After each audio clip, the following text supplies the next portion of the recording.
오늘 시간의 말씀 보도록 하겠습니다. 사도행전 25장 1절에서 12절 말씀입니다.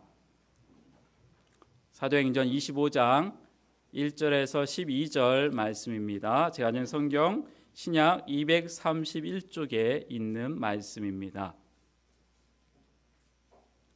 사도행전 25장 1절에서 12절 말씀 우리 한 절씩 교독하겠습니다. 베스도가 부임한 지 3일 후에 가이사랴에서 예루살렘으로 올라가니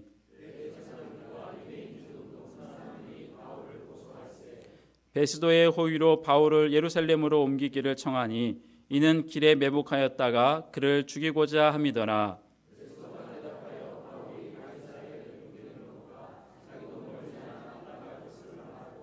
또 이르되 너희 중 유력한 자들은 나와 함께 내려가서 그 사람에게 만일 옳지 아니한 일이 있거든 고발하라 하니라.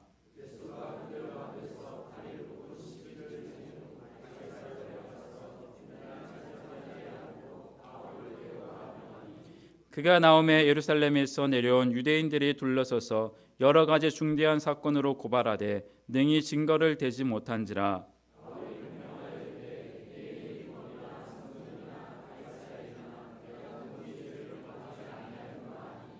베스도가 유대인의 마음을 얻고자 하여 바울더러 묻되 내가 예루살렘에 올라가서 이 사건에 대하여 내 앞에서 신문을 받으려느냐.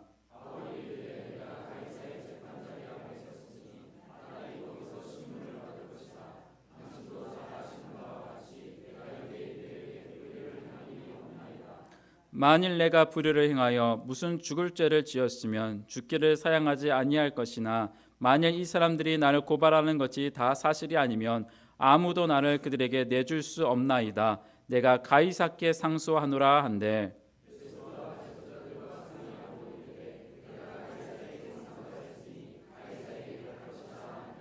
아멘. 시간 담임 목사님 나오셔서 가이사에게 갈 것이라 라는 제목으로 말씀 전해 주실 때 은혜 많이 받으시기 바랍니다.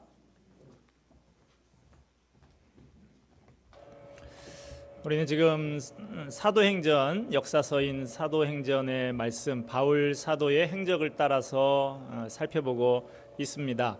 오늘은 좀 여러 가지 좀 복잡한 정치적인 상황 이것들을 우리가 좀 봐야 되는데요. 이미 우리가 알고 있는 바와 같이 지금 사도 바울은 로마 총독이 있는 가이사랴 감옥에 무려 2년 동안이나 갇혀 있습니다. 바울의 재판을 맡았던 로마 총독 벨릭스는 정치적으로 대단히 욕망이 많고 간사한 사람이었어요. 그래서 사도 바울이 아무 죄가 없는 줄 알면서도 석방할 경우에 유대인의 민심을 잃을까 두려워서 2년 동안이나 미결수 상태로 가이사랴 감옥에 수감시켜 놨습니다. 그렇게 2년이라는 시간을 보내고 있다가 로마 황제가 그 벨릭스 총독을 소환을 합니다. 그리고 교체를 하는데 베스도라는 사람을 가이사랴의 후임 총독으로 보내게 됩니다. 베스도 총독이 부임했어요. 새로 부임했으니 파악할 것도 많고 해야 할 일들이 많겠죠. 그런데 부임한 지 3일밖에 안 돼서 초도 순시를 나서는데 제일 먼저 예루살렘을 방문을 합니다. 유대인들의 중심지인 예루살렘을 그만큼 중요하게 생각한다는 것이죠.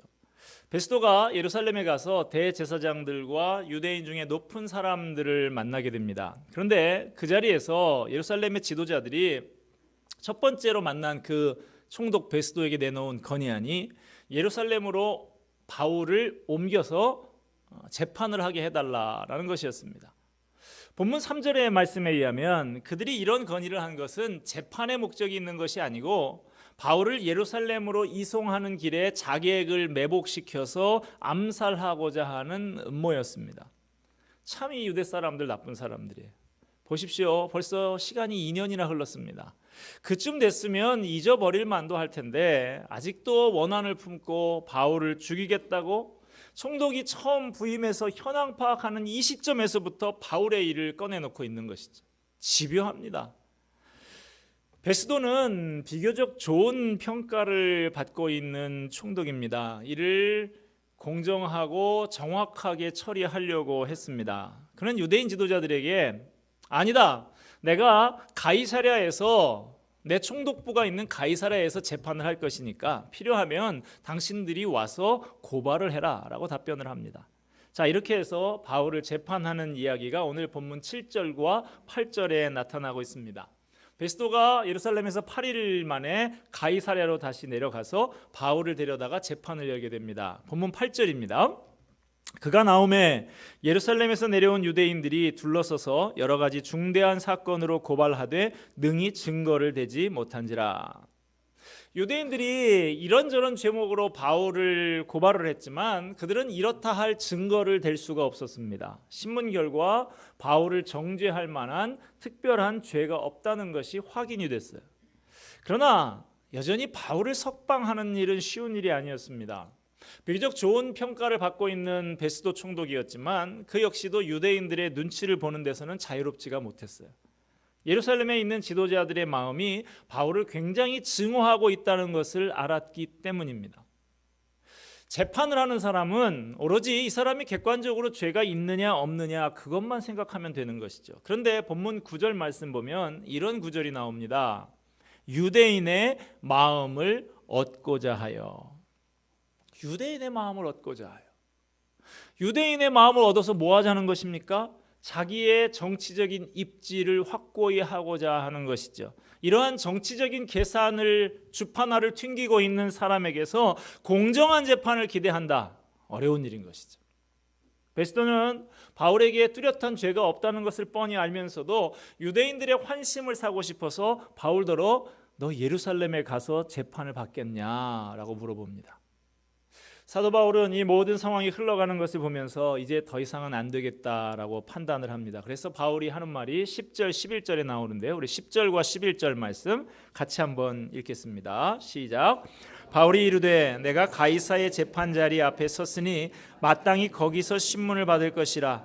당신도 잘 아시는 바와 같이 내가 유대인들에게 불의를 행한 일이 없나이다. 만일 내가 불의를 행하여 무슨 죽을 죄를 지었으면 죽기를 사양하지 아니할 것이나 만일 이 사람들이 나를 고발하는 것이 다 사실이 아니면 아무도 나를 그들에게 내줄 수 없나이다. 내가 가이사께 상소하노라 한대. 무슨 말입니까? 난 예루살렘에 안 가겠다는 거예요. 뿐만 아니라 여기서도 재판받지 않겠다는 것입니다. 난 로마 시민권을 가진 사람이니까 로마에 가서 황제에게 재판을 받겠다 이 말입니다. 바울은 자기를 로마에 있는 황제의 재판에 회부해달라고 요청을 합니다. 그리고 자신이 범법 행위를 했으면 사형이라도 기꺼이 받겠지만 유대인들의 이 송사가 사실이 아니라고 하면 나를 유대인들에게 내어줄 수는 없는 것 아니냐고 강력하게 항의를 합니다. 바울이 황제 재판권을 행사한 거예요. 이것은 당시 로마 시민에게만 주어진 특별한 권리입니다. 당시에는 로마 시민권을 가진 사람이 어떤 재판 절차에 불만이 있어서 나는 황제에게 재판받겠다라고 상소를 할 경우에 중간에 어떤 행정 책임자라 할지라도 그것을 취소하거나 기각시킬 수가 없습니다. 반드시 그 사람을 황제 앞에 데려다 줘야 했고 황제에게서 최종 판정이 나도록 법제화되어 있었습니다. 바울이 내가 가이사에게 상소하노라 하니까 베스도 총독도 이제 어쩔 수가 없는 것이죠. 베스도는 배심원들과 상의한 다음에 내가 가이사에게 상소하였으니 가이사에게 갈 것이라 하면서 보내줄 수밖에 없었어요. 바울이 자신을 로마에 있는 황제 재판에 회부해달라고 요청한 것은 어떤 의미에서 보면 총독 입장에서는 차라리 잘된 일이에요. 죄 없는 사람을 아무 근거 없이 처벌할 수도 없고 그냥 석방하자니 유대인들의 눈치를 봐야 하고 이러지도 저러지도 못하고 있는 이 베스도 총독의 입장에서는 무거운 짐을 덜 수 있는 기회였던 것이죠. 베스도 총독은 속으로 잘됐다. 이 골치 아픈 사건이 드디어 내 손을 떠나는구나. 쾌재를 불렀을지도 몰라요.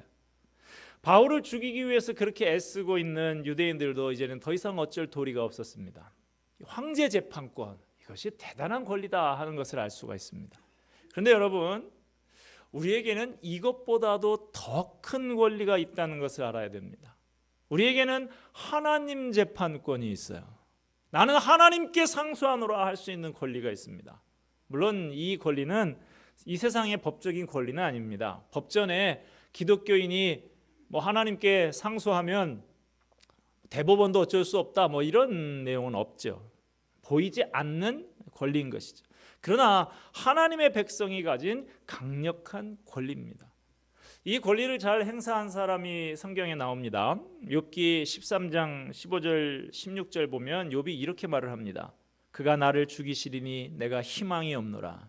그러나 그의 앞에서 내 행위를 아뢰리라. 경건하지 않은 자는 그의 앞에 이르지 못하나니 이것이 나의 구원이 되리라. 그가 나를 죽이시리니 내가 희망이 없노라. 지금 욥은 극도로 건강이 악화되고 형편이 어려워진 가운데 있습니다. 살기를 포기한 그런 말을 하고 있어요. 그러나 그의 앞에서 내 행위를 아뢰리라. 나는 하나님을 재판장으로 삼아서 내가 한 일을 다 아뢰겠다, 이 말입니다. 욥이 고난을 당하니까 친구 셋이 위로한답시고 와서 하는 말이 위로를 하기는커녕 아니 네가 뭔가 잘못한 게 있기 때문에 이렇게 된 것이지 아니 땐 굴뚝에 연기가 나겠냐, 이따위 소리들을 하고 있어요. 친구들이 재판장 노릇을 하면서 욥의 그렇잖아도 아픈 가슴을 후벼 팝니다.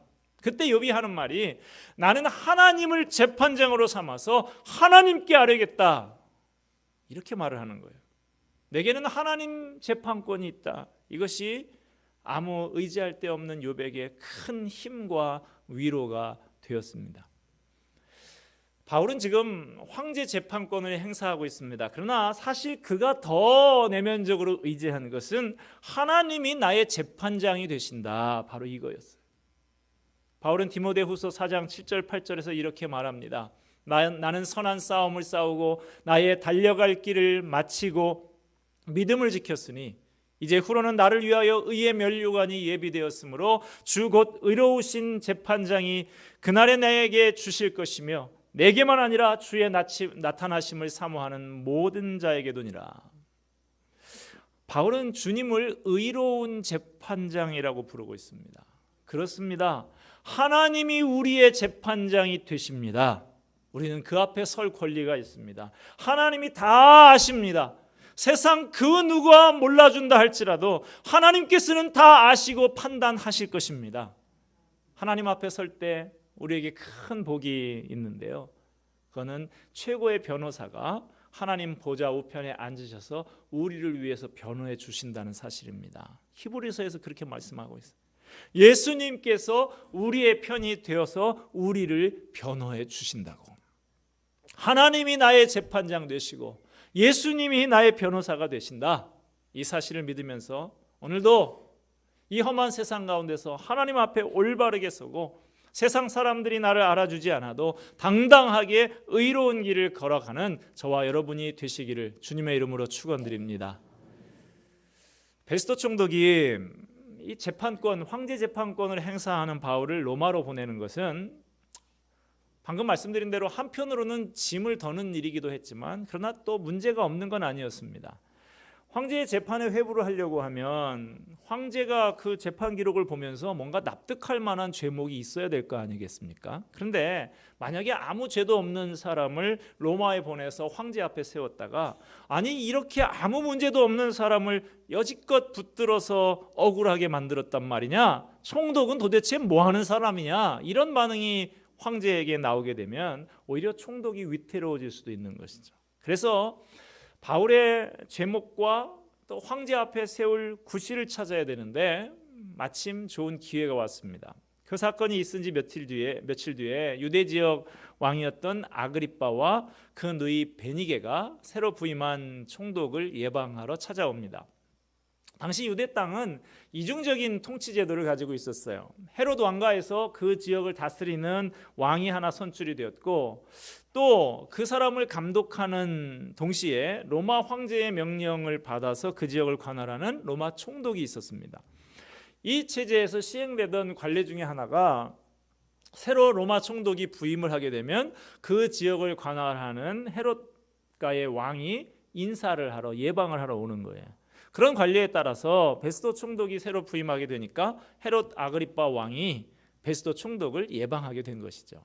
그렇게 찾아온 헤롯 아그리빠 왕에게 베스도가 바울과 관련된 문제를 상의를 합니다. 지금 여기에 전임 총독 벨릭스가 구금해둔 이 바울이라는 사람이 있는데 무슨 죄가 있나 내가 찾아봐도 죄가 없다. 그런데 석방을 하자고 하니 또 이 유대인들 문제 때문에 형편상 어려운데 이 본인이 스스로 황제 재판권을 행사하면서 로마로 보내달라고 해서 로마로 보내자고 하니 또 뚜렷한 명분이 있는 것도 아니고 이거 참 난처한 지경이다. 그러니 나와 같이 한번 이 사람을 신문해보고 로마로 보낼 구실을 찾아보자 이거였어요. 이렇게 해서 두 사람이 다음날 재판을 열어서 바울을 불러냅니다. 그 내용이 25장 후반부 또 26장에 기록이 되어 있습니다. 아그리빠 왕과 베스도 총독이 바울을 재판하기 위해서 함께 앉습니다. 그 뒤에는 천부장, 군인 1000명을 지휘하는 권력자들이죠. 이 천부장들이 배석을 해서 위용을 갖추고 있고 그 뒤로는 또 지체 높은 사람들이 자리를 함께 하고 있습니다. 이 재판정의 분위기만 가지고도 기가 죽을 그런 상황이었어요. 이런 분위기 속에서 손이 묶인 바울이 끌려 나옵니다. 바울을 변호해 주는 사람 이 자리에 아무도 없습니다. 바울은 그 자리에 서기 전에 벌써 2년 동안이나 옥고를 치르고 있는 상태였습니다. 몰골이 아마 말이 아니었을 거예요. 그런 그가 재판석에 섰습니다. 베스도가 먼저 재판의 경위를 간단하게 이야기합니다. 황제에게 이 사람을 보내기 위해서 오늘 재판을 한다. 말을 이어받은 아그리빠 왕이 바울에게 변명할 기회를 줍니다. 어디 한번 말을 해봐라. 드디어 바울의 변론이 시작이 됩니다. 바울의 변론의 핵심이 26장 22절 23절 두 절에 나와 있는데 우리 같이 한번 26장 22절 23절을 읽어보도록 하겠습니다. 시작. 하나님의 도우심을 받아 내가 오늘까지 서서 높고 낮은 사람 앞에서 증언하는 것은 선지자들과 모세가 반드시 되리라고 말한 것밖에 없으니 곧 그리스도가 고난을 받으실 것과 이스라엘과 이방인들에게 빛을 전하시리라 함이니이다 하니라. 바울이 이제까지 나는 어떤 것을 전해왔는가 하는 것을 아주 핵심적으로 말하고 있는데 바울이 전한 복음의 핵심은 예수님은 구약 성경에서 누누이 예언되었던 메시아이시고 그가 십자가의 고난을 받아 죽으시고 다시 살아나셨다라는 것이었다는 거예요. 그런데 유대인 지도자들에게 있어서 이 문제는 보통 큰 문제가 아니었습니다. 그들이 바로 예수님을 십자가에 못 박아 죽게 했던 당사자들이었기 때문인 것이죠. 만약 예수가 구약 성경에서 예언한 메시아 구원자라고 하는 것을 인정하게 되면 자신들은 큰 죄를 범한 장본인이 되고 마는 것이죠. 그러니까 바울이 전한 메시지를 그렇게 싫어하고 그를 죽이려고 그렇게 안달이 난 것입니다. 헨리 피처라고 하는 목사님이 미국 인디애나폴리스에 있는 한 교회에 새로 부임을 했습니다. 그런데 가만히 보니까 그 마을 사람들 생활이 정말 엉망이에요. 마치 우리 구한말에 매일 술이나 퍼먹고 낙심해 있던 이 한국 사회하고 좀 비슷했던 것 같습니다. 심지어는 교회 다니는 사람들까지도 시간만 나면 술과 도박을 즐깁니다. 마을 사람 전부가 술과 도박에 찌들여 있는 거였어요. 목사님이 이거 바로 잡아야 되겠다라고 생각이 들어서 엄한 설교를 연속해서 해댑니다.